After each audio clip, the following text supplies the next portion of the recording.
Телеканал «Юрган» продолжает рассказывать о специалистах рабочих профессий в ежедневном проекте «Какие люди?». О работе оператора цеха переработки молока рассказала Ирина Морозова, о тонкостях процесса получения кисломолочной продукции. Молоко поступает на приемку, после чего нормализуется в специальных емкостях, затем пастеризуется, после чего охлаждение, розлив и фасовка.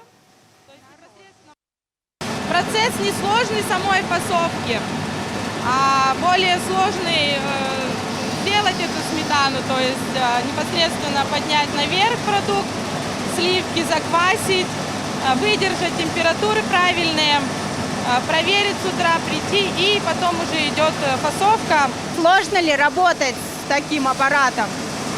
Но думаю, что несложно, человек может всему научиться.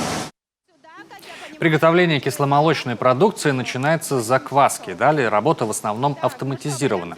Единственное, что фасуют вручную на вес, это творог.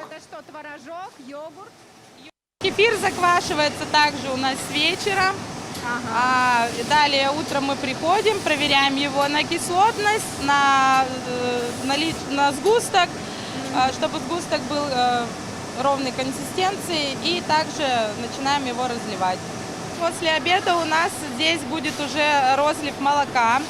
То есть на одном аппарате происходит не только кефир, например, но еще и розлив другого продукта молока. Да, молоко и сливки питьевые.